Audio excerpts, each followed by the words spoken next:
ಇವತ್ತು ಈ ಪ್ರಕರಣಕ್ಕೆ ಕಾರಣ ಆಗಿದ್ದು ಸೋಷಿಯಲ್ ಮೀಡಿಯಾದ ಒಂದು ಕಾಮೆಂಟ್. ಸೊ ನಿಮಗೇನು ಅನಿಸುತ್ತೆ, ಸೋಷಿಯಲ್ ಮೀಡಿಯಾದಲ್ಲಿ ನೀವು ಆ್ಯಕ್ಟಿವ್ ಇದ್ದೀರಾ, ಈ ಸೋಷಿಯಲ್ ಮೀಡಿಯಾ ಎಷ್ಟು ಪ್ಲಸ್ ಆ್ಯಂಡ್ ಮೈನಸ್ ಅಂತ ಅನ್ಸುತ್ತೆ? ಪ್ಲಸ್ಸು ಇದೆ, ಮೈನಸ್ಸು ಇದೆ.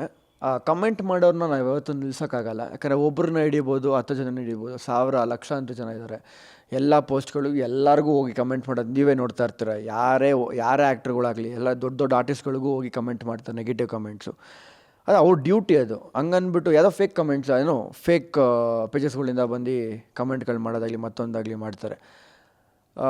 ಇದೇ ಒಂದು ವಿಚಾರ ಎತ್ಕೊಬೇಕು ಅಂತ ಹೇಳಿದ್ರೆ, ಇದರಲ್ಲಿ ಕೂಡ ಪ್ರೊಫೈಲಲ್ಲಿ ಅವರು ಫೋಟೋ ಇಲ್ಲ, ಮತ್ತು ತುಂಬ ಕಮ್ಮಿ ಫಾಲೋವರ್ಸ್, 10-15 ಫಾಲೋವರ್ಸ್ ಇದ್ದಾರೆ.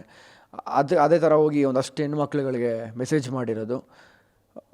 ಈ ಸೋಷಿಯಲ್ ಮೀಡಿಯಾ ಅನ್ನೋದು ಬಂದು ಇವಾಗ 5-10 ವರ್ಷದ ಮುಂಚೆ ನ್ಯೂಸ್ ಪೇಪರ್ ಆಗಿರ್ಬೋದು, ಸೋ ಆ್ಯಂಡ್ ಸೋ ಚಾನಲ್ಸ್ ಏನೇನಿದೆ ಇವತ್ತು ಪ್ರಮೋಟ್ ಮಾಡೋರು, ಈ ಥರ ಸಿನಿಮಾ ಬರ್ತಿದೆ, ದಯವಿಟ್ಟು ಶುಕ್ರವಾರ ಹೋಗಿ ಸಿನಿಮಾ ನೋಡಿ ಅಂತ.